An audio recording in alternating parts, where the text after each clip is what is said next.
కేంద్ర ప్రభుత్వం కొత్త ఐటీ చట్టాన్ని పార్లమెంట్లో ప్రవేశపెట్టబోతోంది. ఈ రోజు టేబుల్ అయ్యే ఆ చట్టం కొంచెం ఇష్టంగా అండ్ కొంచెం కష్టంగా ఉండబోతోందనేది టాక్. నిజాయితీగా ఉండండి, తేడా వచ్చిందా ఖతమే అంటోంది కేంద్రం.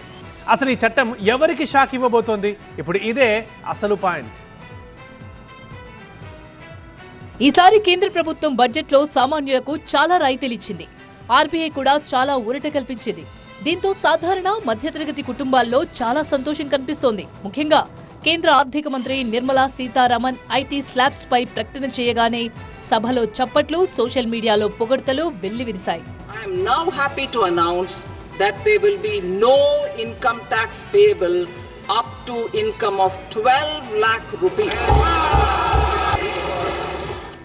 12 లక్షల రూపాయల వరకు నో ఇన్కమ్ ట్యాక్స్. చాలా మంది ట్యాక్స్ ప్లేయర్లకు ఈ మాట ఎంతో ఊరటనిచ్చింది.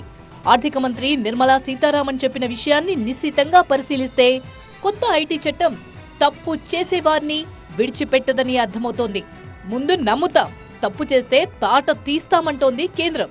అంటే మీరు ఐటీ ఫైలింగ్ చేస్తే ముందు కేంద్రం నమ్ముతుంది, రిటర్న్ మీ ఖాతాలో పడుతుంది. కానీ ఐటీ అధికారుల పరిశీలనలో ఏవైనా తప్పులు తేలితే గనుక దబిడి దిబిడే.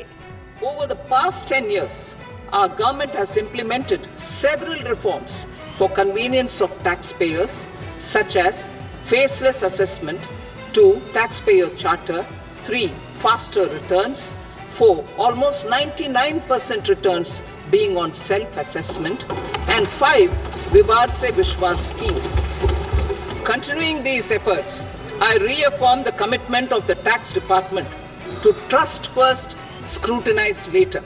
I also propose to introduce the new income tax bill. తప్పు చేస్తే రకరకాల కేసుల్లో ఇరుక్కోక తప్పదు. అదిగాక ఈసారి తీసుకొచ్చే ఐటీ చట్టంలో కోర్టుల జోక్యం చాలా వరకు తగ్గిపోతుంది. అంత బలంగా ఉండబోతోంది చట్టం.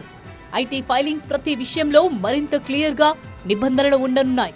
అసెస్మెంట్ ఇయర్ ఇకపై ఉండదు. కొత్త ట్యాక్స్ ఇయర్ కాన్సెప్ట్ ను తీసుకొస్తున్నారు. అంతేకాదు ప్రీవియస్ ఇయర్స్ ను ఫైనాన్షియల్ ఇయర్ కింద మారుస్తున్నారు. ఇన్కమ్ ట్యాక్స్ బిల్లుల్లో ఏవైనా సవరణలు చేయాలన్నా ఇంతకు ముందు లెజిస్లేటివ్ సిస్టమ్ ఉండేది. కానీ ఈ బిల్లు స్వయం ప్రతిపత్తి కింద సవరణలు చేసుకునే వీలుంది. ఈ కొత్త ఐటీ చట్టంలో 536 సెక్షన్లు, 23 చాప్టర్లు, 16 షెడ్యూళ్లు ఉంటాయి. అంతేకాదు గతంలో 2 ఏళ్ల పాటు ఉన్న ట్యాక్స్ ఫైలింగ్ ను 4 ఏళ్లకు పెంచారు. ఇక ఐటీ కిందకు digital transactions, crypto currency, digital బంగారాన్ని తీసుకొచ్చారు. చేతులు మారే ప్రతి రూపాయి ఐటీ నోటీస్కు వెళ్తుంది. డిజిటల్ ట్రాన్సాక్షన్ అయినా, కొనుగోళ్లైనా, ఆఖరికి మీరు ప్రైవేట్ చిట్టీలు కట్టినా ఆ విషయం ఐటీకి తెలిసిపోతుంది. డిజిటల్ మానిటరింగ్ సిస్టమ్ పూర్తిగా ఐటీ పరిధిలోకి రానుంది. ఏఐని వినియోగించి మీ ట్రాన్సాక్షన్స్ ను మానిటర్ చేయబోతున్నారు. అంటే ఇక అక్రమార్కులు ఎవరు ఐటీ పరిధి నుంచి తప్పించుకోలేరన్నమాట. ట్యాక్స్ పేయర్స్ చాప్టర్ కోసం కొత్త బిల్లు తీసుకొస్తున్నారు. దీనివల్ల ట్యాక్స్ పేయర్స్ నుంచి పారదర్శకత, వారి హక్కుల కోసం ఇది అందుబాటులోకి రానుంది. ఇక కంపెనీలపైన గుదిబండ పడబోతుంది.